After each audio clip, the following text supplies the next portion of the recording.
The Conservatory of Theater Arts at Webster is probably the most well-known branch of the university. However, it seems that most students feel there is a strong disconnect between the conservatory students and the students attending the rest of the university. There doesn't seem to be a lot of integration of the schools. They definitely seem like completely different places. Even the things that are theater focused in Webster University, apart from the conservatory, is not, there's not a lot of intermingling between conservatory and that. The conservatory is a different planet. Some students believe the disconnect between the schools is simply due to a difference in interests. Some people are photography majors, some people are PR majors, some people are, science majors. And I think that when there's a specific focus that is pursued for several hours in the day, juxtapose that with somebody who doesn't focus on the same thing, there's less to talk about. It's just because we're so separated, half of our days with this one group who we take all our classes with and we go through the same experiences, so we totally migrate towards them and it becomes this bubble, which I personally thrive in, because it puts me at ease and I can do my work with people who I know and I feel very comfortable. But there are moments where it's like, wow, I haven't hung out with anyone who's not in the conservatory recently. That's kind of weird.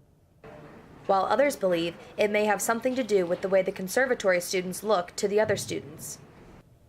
They just know us as the kids in the black clothes and yoga mats. I think when I had my first tour here, it was like, oh, the people with the mats, those are the conservatory students. You won't see them very often. Yeah, I think that just that factor of whenever we're not here at the spaces or at Starbucks or in West, when we're around the university, we look like a cult.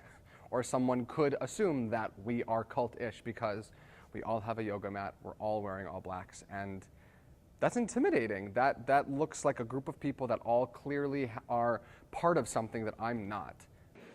Many students at the university never hear about or even take the time to learn about what is going on with the many other departments of the school. I've not been to a single sports event at all in the 3.5 years that I've been here. I guess very little. I know that they have a space over by Starbucks or by Anytime Fitness that to do yoga. I'm not sure if they perform there or practice there. If the conservatory feels the disconnect and feels that we are the victims of the disconnect, and we aren't, reaching out to go to these sporting events or, an art showcase of a photography major, then why should we expect someone to come, pay nickel and dime to see us do what we love to do? That's not really fair. While this issue isn't going to be solved overnight, students have some ideas on how to fix this problem moving forward. Something that would be great is like advertising conservatory shows. Our advertisement is so low, and so if we got the university more involved to come see our stuff, they'd be like, oh, you're in that class, that's so cool, because we saw this awesome show, we know what you're working towards, rather than kind of mysterious off to the side, what are you guys doing? I think an understanding between the two different schools would be the best solution, because I don't think that the students that aren't in the conservatory understand how much work and time and effort we have to put into what we're doing, and I don't think we understand what they're doing. I think that's the biggest thing that's keeping us apart.